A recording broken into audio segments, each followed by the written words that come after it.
شعور بخشا؟ کس نے تجھے چلنا سکھایا؟ کس نے تجھے بولنا سکھایا؟ کس نے تیری چھاتی میں زور رکھا؟ آج تو کڑیل جوان ہے، آج دولت کے انبار تیرے پاس ہیں، آج تو چودھری ہے، آج تو خان صاحب ہے، آج تو بہت بڑا عالم ہے، آج تو مفتی ہے، آج تو پیر ہے، آج تو منسٹر ہے، آج تو ناظم ہے، آج دنیا تیری بات گزار ہے، آج تیرے دماغ میں وہ قوت رکھ دی گئی کہ دنیا کو تو انگلیوں پہ نچا رہا ہے۔ ذرا پلٹ کے دیکھنا پیچھے، ذرا پیچھے لوٹ کے تو دیکھ، تو چار پائی کے سہارے بھی چلنا نہیں جانتا تھا، پھر تجھے چار پائی سے چلنا سکھایا، پھر تو نے چلنا اور چلتا تھا، 2 قدم تو گر پڑتا تھا۔ ذرا ماضی کی طرف پلٹ کے دیکھ، اور تو بھول گیا رب کو جس نے تجھے اتنا کچھ دیا۔ چل ماضی کی طرف پلٹ کے نہیں دیکھنا، مستقبل کی طرف ہی جھانک کے دیکھ لے۔ ایک وقت پھر دوبارہ تیرے اوپر ایسا آئے گا، پھر تیری بولتی بند ہو جائے گی، پھر تیرا چلنا بند ہو جائے گا۔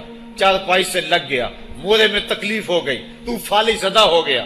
سارے گھر والے 4 دن تو بڑی خدمت میں لگے رہے، لیکن انہیں اپنے کام بھی تو کرنے تھے، پھر آہستہ آہستہ تجھے اگنور کرنا شروع کر دیا۔ تو بھی اس بات کو سمجھنے لگا، پھر وہ وقت بھی آیا کہ تیری چار پائی کو اندر سے اٹھا کے برآمدے میں رکھ دیا کہ بابا کھانستا ہے، بچے ڈسٹرب ہوتے ہیں، جراثیم پھیلتے ہیں، اب نوکر تجھے روٹی دینے لگا۔ شام کو بیٹا آتا ہے، 2 لمحے کھڑا ہوتا ہے، پھر اپنے بیڈ روم میں چلا جاتا ہے، تو اس کی صورت کو ترستا رہتا ہے۔ آج تیری زندگی اجیرن بن گئی، پھر تیرے اوپر ایسے حملے بیماریوں کے ہوئے، ایسی تکلیفیں ہوئیں، بول و براز بھی اوپر، لوگ ناک پہ کپڑا رکھ کے تجھے اٹھاتے ہیں۔ اس وقت تو اپنی زندگی سے تنگ آ گیا، تو کہتا ہے ڈاکٹر کو لگا زہر کا ٹیکہ، مجھے موت آ جائے۔ بتا ہم تجھے موت بھی نہ دیتے تو کیا کرتا؟ ہم نے تجھے زندگی دی تھی، یہ ہمارا احسان، اور اب تمہیں موت اگر دیں گے تو یہ بھی ہمارا احسان ہے۔ اگر تو تڑپتا تھا، تیری زندگی جو ہے وہ اجیرن بن چکی تھی، سارے تجھ سے تنگ آ گئے تھے، تیرے بیٹے بھی کہتے دعا کرو اللہ بابے کو پردہ دے دے، سارے تیرے پردہ مانگ رہے تھے، اب بتا کہ ہم تجھے پردہ بھی نہ دیتے تو کیا کرتا؟ ثم اماتہ فاقبرہ، شکر کر ہم نے تجھے موت عطا کر دی، فاقبرہ، اور پھر اس کے بعد تجھے قبر دی۔ کتا بھی تو مرا تھا، گھسیٹ کے روڑی پہ ڈال دیا، بکری بھی تو مری تھی، گھسیٹ کے روڑی پہ ڈال دیا، تجھے بھی روڑی پہ ڈال دیا جاتا تو کیا تھا؟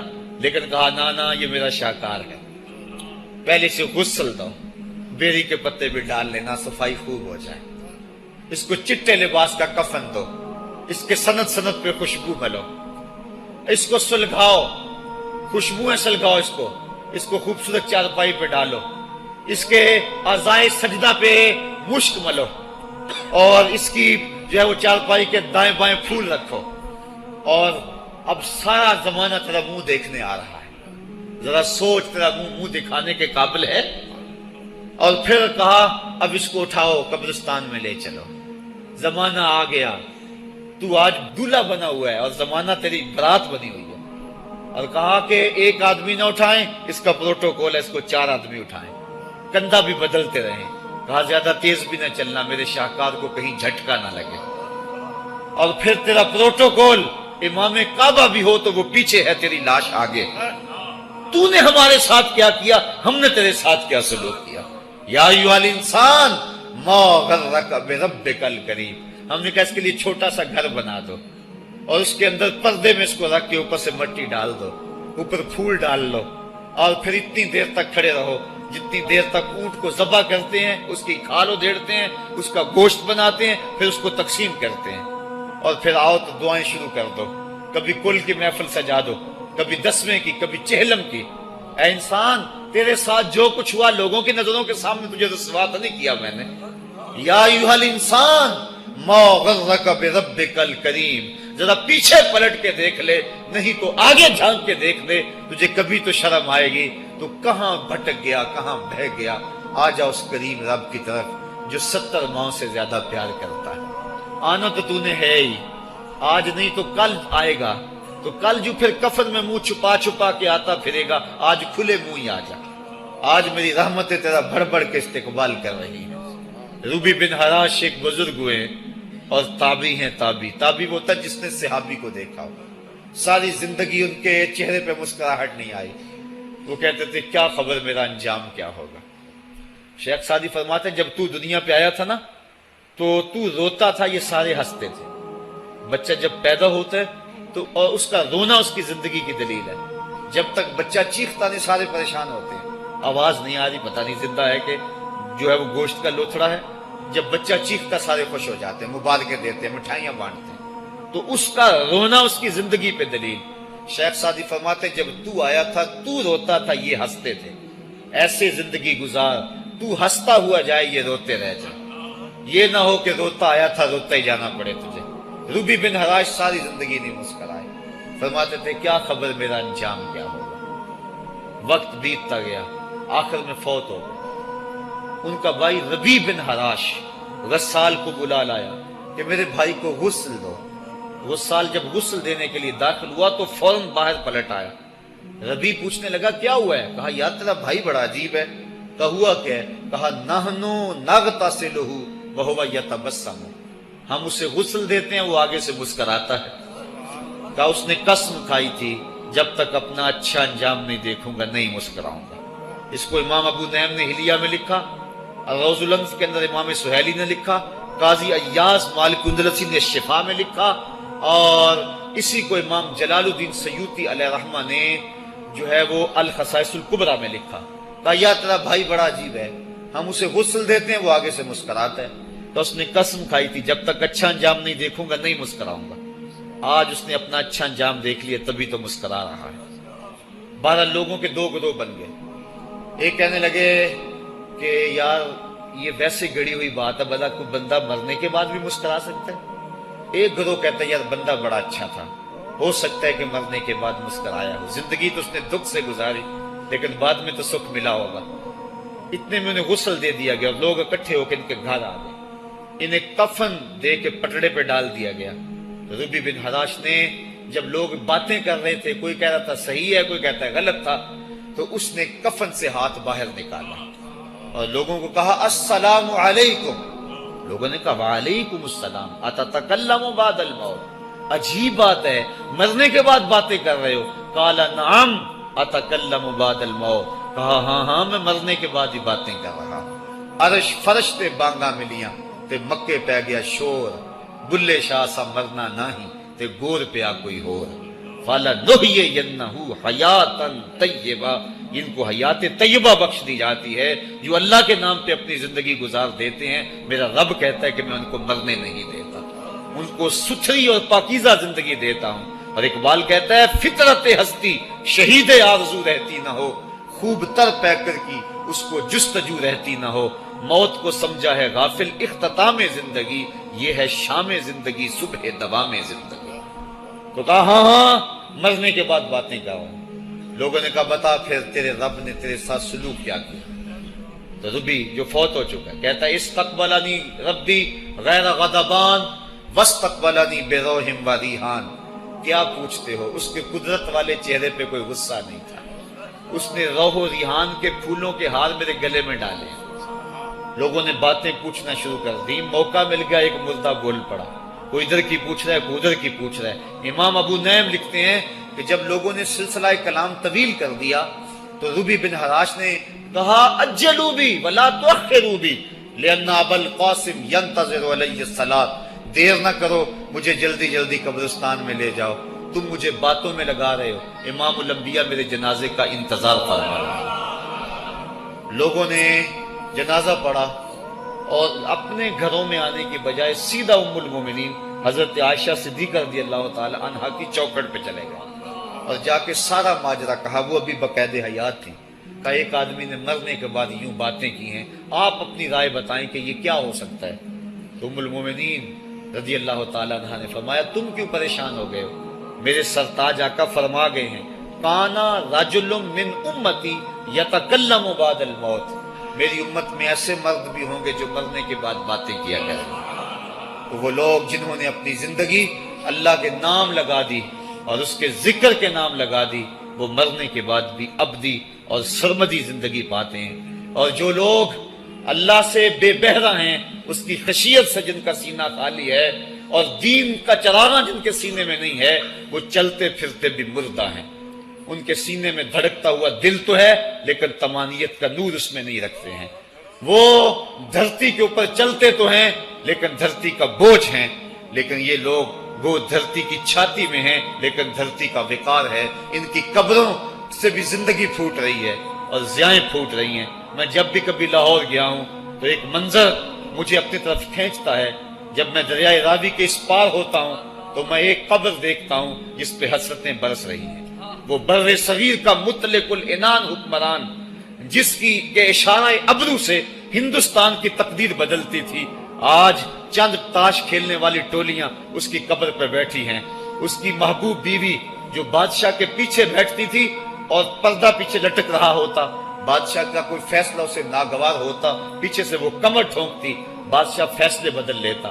جس کے اشارہ ابرو سے ہندوستان کی تقدیر کے فیصلے تبدیل ہوتے تھے، اس کی قبر بھی ساتھ ہی اندھیرے میں ہے. اور اس کی بیٹی کی قبر کے اوپر زیب النساء کے مقبرے پہ لکھا ہے: بر مزار ماں غریباں، نہ چراغے نہ گلے، نہ پرے پروانہ سوزد، نہ صدائے بلبلے. ہم غریبوں کی قبر پہ کون چراغ جلانے آئے گا، کون پھول ڈالنے آئے گا؟ نہ کوئی بلبل گیت گانے آئے گی اور نہ کوئی پروانہ پر جلانے آئے گا. یہ وہ جو مطلق العنان تھے، یہ ان کی قبر کی کہانی سنائی.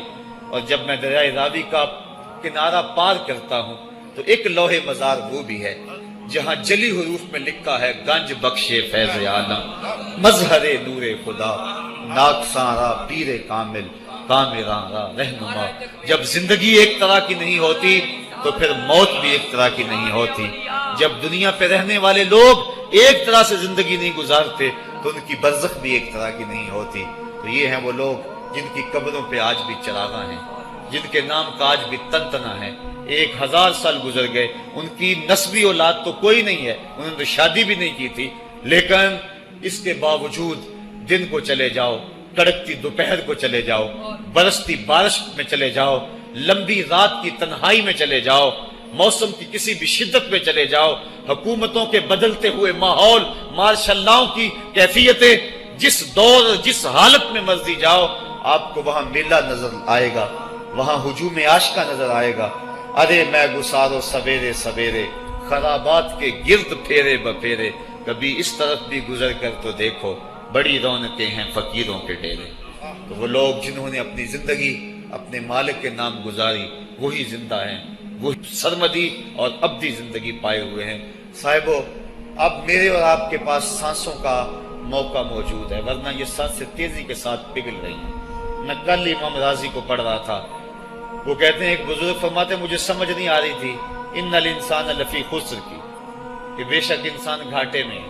تو میں سوچ رہا تھا کیسے گھاٹے میں ہے، تو کہا کہ مجھے سمجھ اس طرح آئی کہ میں بازار گیا، میں نے ایک شخص کو دیکھا جو پھٹے پہ برف رکھ کے بیچ رہا تھا اور آواز کیا لگا رہا تھا: ارحمو ارحمو من یذوب راس مالہ، اور رحم کرو اس بندے پہ، اگر تم نے تھوڑی بھی دیر لگا دی اور میرے سے سودا نہ خریدا تو میرا جو راس المال ہے میرا وہ بھی لٹ جائے گا، کیونکہ برف تو میری پگھلی جا رہی ہے، اور اگر تم نے خرید لی میری برف تو میرے پیسے کھڑے ہو جائیں گے، اور اگر تم نے میری برف خریدنے میں دیر کر دی تو جو میں نے پیسے لگائے ہیں میرے وہ بھی پورے نہیں ہوں گے.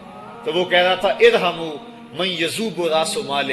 وہ کہتے ہیں مجھے ان الانسان لفی خسر کی سمجھ نہیں آ رہی تھی، اس کے اس جملے کو سن کے سمجھ آ گئی کہ انسان جلدی جلدی اپنی سانسوں کو گوا رہا ہے، اسے چاہیے کہ جلدی جلدی ان سانسوں سے کام لے لے، ورنہ یہ سانسوں کی برف پگھل جائے گی اور اس کی یہ پونجی بھی برباد ہو جائے گی.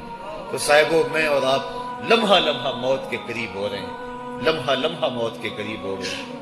آج میں دوپہر کو بیٹھا تھا تو وہ ایک شخص آ کے میاں صاحب کا شعر پڑھنے لگا: دیگر تے دن گیا محمد، اوڑک نو ڈب جانا. تو میری نظر چلی گئی، میں نے کہا ابھی تو 10 بجے ہوں گے، تو میں نے کہا صبح کے 10 بھی بج گئے ہیں اور پھر 12 بھی بج جانے، پھر ظہر بھی ہوگی، پھر دیگر بھی ہوگی، اور اس کے بعد پھر شام بھی ہو جانی ہے. اب ہم دیگر تک تو پہنچ گئے ہیں، اب شام کے تدلکے بھی قریب ہو گئے ہیں، تو یہ دن ڈوب جانا ہے تھوڑی دیر کے بعد. یہی مثال ہماری زندگی کی ہے. کوئی دوپہر تک آ گیا ہے، کوئی چاش تک آ گیا ہے، کوئی ظہر تک آ گیا ہے، کوئی عصر تک آ گیا ہے، اور کسی کی زندگی کا سورج بالکل غروب ہونے کے قریب آ گیا. صاحبو، پتہ کوئی نہیں کہ ہمارا اگلا قدم کہاں ہے. اس سے قبل کہ کوئی حجت باقی نہ رہے، مجھے آپ کو اپنی زندگی پہ نظر ثانی کرنا ہوگی، اپنے گناہوں کا اور اپنی نیکیوں کا حساب لگانا ہوگا. ایک ترازو تو کل محشر کے میدان میں لگے گا، ایک ترازو ضمیر کی عدالت میں آج ہی لگانا ہوگا. ہمیں دیکھنا ہوگا ہمارے پلے کتنے عمل ہیں اچھے، اور جو اچھے عمل ہیں ان میں خلوص والے کتنے ہیں، لوگوں کے دکھاوے والے کتنے تھے، رب کے لیے کتنے عمل کیے اور لوگوں کے لیے کتنے کیے. تو پھر ترازو لگا کے ہم نے اپنے اعمال نامے کو آج ہی تولنا ہے اور وزن کرنا ہے، اور اپنی زندگی کو نیکی کا حسن دینا ہے. وقت کٹ رہا ہے، زندگی لمحہ لمحہ موت کے قریب ہو رہی ہے. قبل اس سے کہ کوئی حجت باقی نہ رہے ہم ہاتھ ملتے رہ جائیں، پچھتاتے رہ جائیں تو کیا فائدہ ہوگا. بلکہ میں نے تو پڑھا کتابوں میں، علماء لکھتے ہیں قیامت کے دن تو نیکوکار بھی پچھتائیں گے. بدکاروں نے تو پچھتانا ہی پچھتانا ہے، نیکوکار بھی پچھتائیں گے.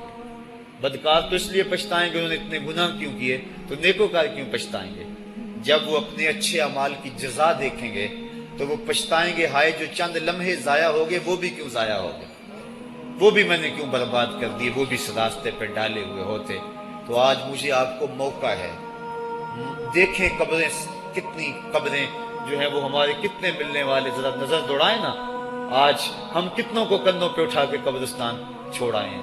حضرت غوث اعظم رضی اللہ تعالیٰ عنہ فرماتے ہیں جا کے قبرستانوں میں دیکھو کتنے کتنے حسینوں کی مٹی خراب ہو رہی، جو اپنے بدن پہ ایک چٹکی مٹی نہیں پڑنے دیتے تھے آج ان کا کفن بھی تار تار ہو گیا.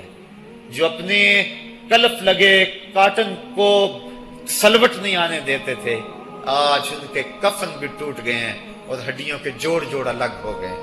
تو وقت ہمارے اوپر وہ آنے والا ہے. کسی نے آج تک موت کا انکار نہیں کیا. میں نے لوگوں کو خدا کا انکار کرتے دیکھا، آپ نے بھی دیکھا، لیکن کوئی موت کا آج تک انکار کرتا نہیں دیکھا گیا. موت اپنا آپ منوا لیتی ہے.